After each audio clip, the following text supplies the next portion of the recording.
Hi hello నమస్తే. నేను పద్మ సుసర్ల. ఈరోజు నేను మైక్రోవేవ్లో ఉండ్రాళ్ళు ఎలా చేయొచ్చో మీకు చూపించాలనుకుంటున్నాను.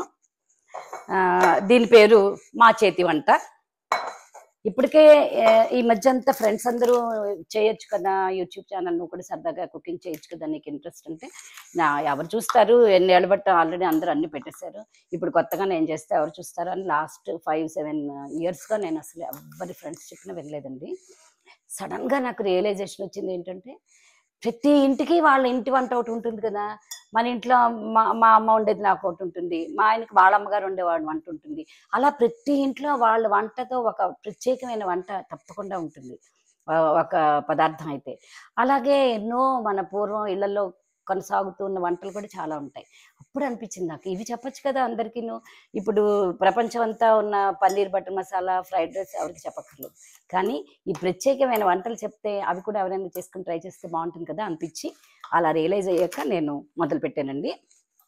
ఈ మైక్రోవేవ్ ఉండ్రాళ్ళు చాలా తొందరగా చేసుకునే వాళ్ళకి, సమయం సరిపోద్దు అనుకునే వాళ్ళకి, ఇంకో పని చేస్తుండగా ఇవి అయిపోతూ ఉండేలాగా ఉంటాయండి ఇవి.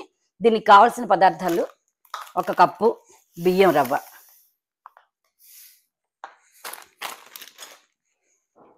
నానబెట్టిన శనగపప్పు, ఒక 2 చెంచాల శనగపప్పు నానబెట్టేసుకోవాలి ముందే. 1 గంట నానితే చాలా మంచిది, మెత్తగా అయిపోతుంది. 1 చెంచా జీలకర్ర వేయడానికి, ఒక చిన్న చెంచా అయితే 2 చెంచాల నెయ్యి, తగినంత ఉప్పు, ఉండ అయిపోకుండా వేయడానికి నూనె, అవి కూడా 2 చెంచాల నూనె. ఇప్పుడు నేను ఈ గ్లాసు 1 కప్పు బియ్యం రవ్వని ఈ పెద్ద గిన్నెలో వేస్తున్నానండి. చిన్న కప్పే కదా అని చెప్పి చిన్న గిన్నె వాడితే అది సరిగ్గా అన్ని వైపులా సమానంగా ఉడకదండి, అందుకని పెద్ద గిన్నె తీసుకోవాలి. దీనికే ఒక సామెత ఉంటుంది మన తెలుగులో, చిన్న పామైనా పెద్ద కర్రతో కట్టాలని. ఇలాంటివన్నీ ఎప్పుడో అప్పుడు వాడేయాలని ఉంటుంది. ఇప్పుడు దీనికి ఇది సరైన సమయం ఏమో అనుకుంటున్నాను.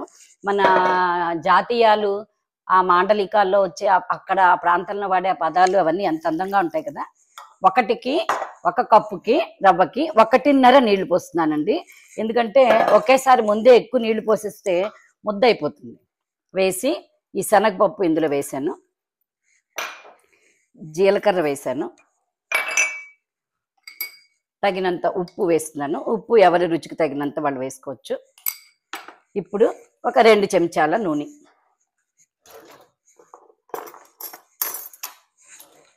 చాలా చిన్నది, పెద్ద చెంచా కాదు, చిన్న చెంచాతో ఒక 2 చెంచాల నూనె వేసి బాగా కలిపేయాలి.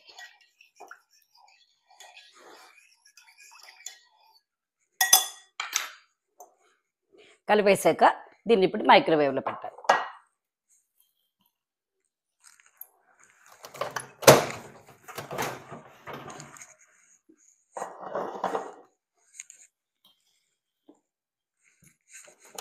దీన్ని ఇక మైక్రోవేవ్లో పెడుతున్నానండి. 4 నిమిషాలు పెడుతున్నాను.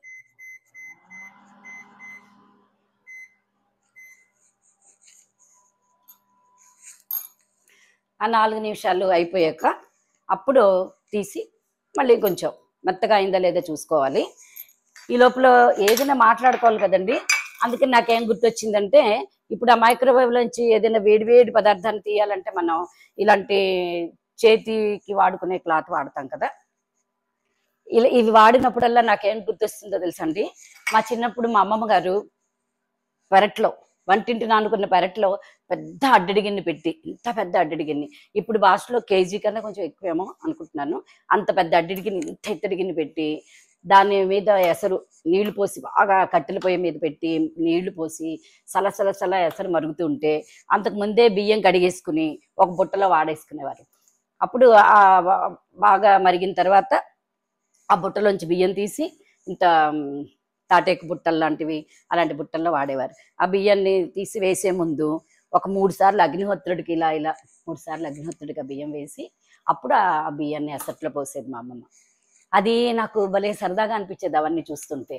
దీనికన్నా ఇంకా ఎక్కువ విషయం ఏంటంటే, అది శుభ్రంగా అన్నం ఉడికిపోయిన తర్వాత ఒక మెతుకు తీసి చూసిన తర్వాత ఇటువైపు నుంచి 2 పెంకు ముక్కలు, ఇటువైపు 2 పెంకు ముక్కలు, కుడి చేత్తో 2, ఎడమ చేత్తో 2 పెంకు ముక్కలు పట్టుకుని చాలా అవలీలగా అంత పెద్ద గిన్నెని ఇలా వంపి వార్చేసేవారు గంజి. అవన్నీ చూస్తుంటే ఎప్పుడెప్పుడు ఈ పనులన్నీ చేసేయాలని సరదాగా ఉండేది అప్పట్లో. అప్పుడు అసలు పిల్లలకి పనులు చెప్పేవారు కాదు. మా అమ్మ వాళ్ళనే పనులు చేయించనిచ్చేవారు కాదు. ఇంకా పెద్దవాళ్ళు ఉంటే వీళ్ళందరినీ మడిల్లోకి రాకండి, కూరలు తరిగి ఇవ్వండి, లేకపోతే గుమ్మాలు తొడవండి, అలాంటి పనులే. మా అమ్మ వాళ్ళకి పెళ్ళయ్యే వరకు వంటలే రావట. ఈ మడి వల్ల వాళ్ళకి అడ్వాంటేజ్ ఉండేది. అదండి ఇవాళ నాకు గుర్తొచ్చిన విషయం. మీకు కూడా తప్పకుండా మీరు చిన్నప్పుడు అమ్మమ్మల ఇళ్లలో, నానమ్మ ఇళ్లలో వాళ్ళు ఏం చేసేవారు, వాళ్ళు ఆ పనులన్నీ మీకు కూడా గుర్తొస్తాయి కదా. కనీసం ఈ ఉండ్రాలు వీడియో చూసినప్పుడైనా మీరు వాటిని గుర్తు చేసుకుంటే సరదాగా అనిపిస్తుంది అని అనిపించింది నాకు. ఇదండి. ఇంకా ఏం చెప్తా, మైక్రోవేవ్లో ఉండ్రాళ్లే కాకుండా ఏమేం చేయొచ్చు అంటే బొబ్బట్లకి పూర్ణం చేయొచ్చు, బూర్లకి పూర్ణం చేయొచ్చు, గట్టిగా ఉన్న బెల్లాన్ని మెత్తగా చేసుకోవచ్చు. ఇలా చింతపండుని కొంచెం నీళ్ళలో నానబెట్టి అందులో పెట్టుకోవచ్చు. ఎన్నో మైక్రోవేవ్ని వాడికి వాడుకున్నంతండి అన్ని ఉన్నాయి దీంట్లో చేసేవి. ఇప్పుడు ఇంకా కొంచెం సమయం ఉంది అది మైక్రోవేవ్లో అవ్వడానికి.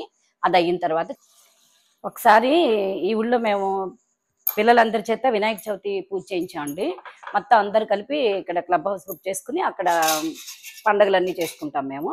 అలా చేసుకున్నప్పుడు వినాయక చవితి పూజ చేయించాం పిల్లలందరి చేత. అప్పుడు మా ఫ్రెండ్ శాంతి చెప్పిందన్నమాట, చిన్న ఉండ్రాళ్ళు, ఇంత చిన్న ఉండ్రాళ్ళు చేసి తీసుకొచ్చింది. ఇన్ని ఉండ్రాళ్ళు చేసి తీసుకొచ్చింది. ఆ ఉండ్రాళ్ళు అన్నిటితోటి వినాయకుళ్ళకి అభిషేకం చేయించన్నమాట.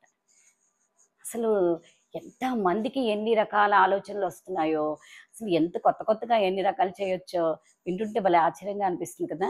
అసలు ఈ వినాయకుడు ఏంటండి బాబు, ఇంత చిన్న ఒక బియ్యం రవ్వతో చేసే ఉండ్రాళ్ళు, పువ్వులు కూడా అక్కర్లేడు పూజకి, కాస్త గరిక పెడితే చాలు సంతోషపడిపోతాడు.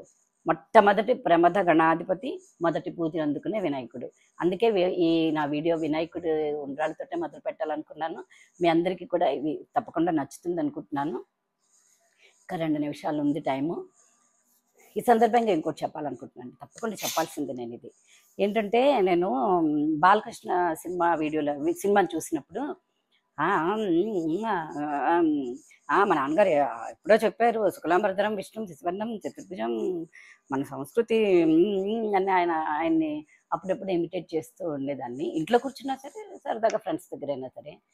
ఆయన నీళ్లు నవ్వులేవారేమో కానీ నేను ఎక్కడ లేని గింజలు కాయలు కూడా నవ్వులేస్తుంది అనమాట. అమ్మ అనుకుంటూ మాటలు రావట్లేదు.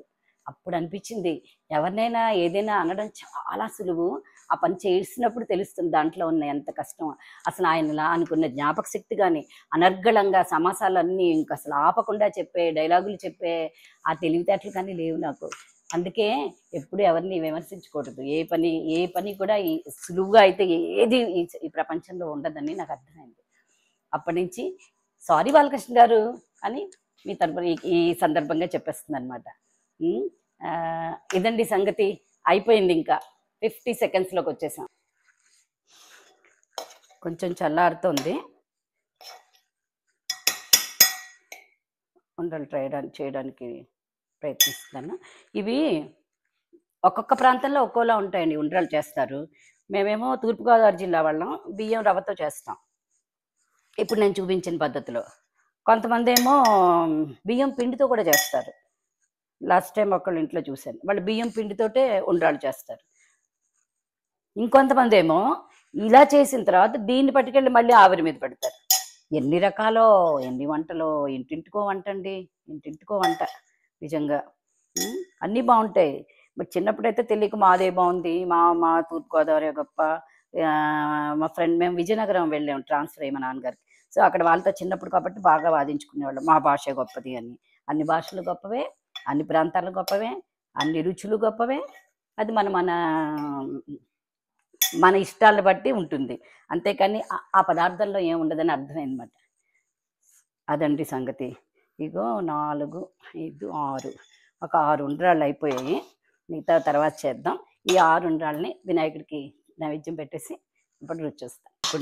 ఇప్పుడేమో మనం ఈ ఉండ్రాళ్ళు కొత్త ఆవకాయతో చాలా బాగుంటాయి. అసలు కొత్త ఆవకాయతో అన్నీ బాగానే ఉంటాయి. ఉండ్రాళ్ళు అయితే మంచి కాంబినేషన్ ఇది కాకుండా ఇప్పుడు అందరం అన్ని చట్నీలతో మొదలు పెట్టేసాం కదా. కొబ్బరి చట్నీ, పీనట్ చట్నీ, దేనితోటైనా తినచ్చండి. ఈ ఉండ్రాళ్ళని అసలు విషయం చూపించడం మర్చిపోయాను. ఇదేమో మా అత్తయ్య గారు మా అబ్బాయికి ఇచ్చారు వాడు పుట్టినప్పుడు. ఇది నా ఫేవరెట్ బౌల్ అండి. ఇది ఎంత బాగుంటుందో. నేను పూజలకు చేసే ప్రసాదాలన్నీ ఇందులో పెట్టుకుని దేవునికి నైవేద్యం పెడతాను. ఇప్పుడు ఇగో ఈ ఉండని తింటున్నాను.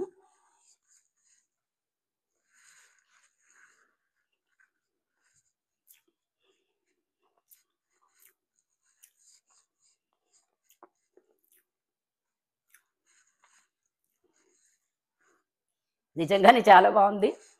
మా ఊరి వంటల్లో చూపించేవారు, ఇలా నోట్లో పెట్టుకుని ఇంకా లోపలికి కూడా వెళ్ళేది కాదు, ఇలా అనేసేవారు.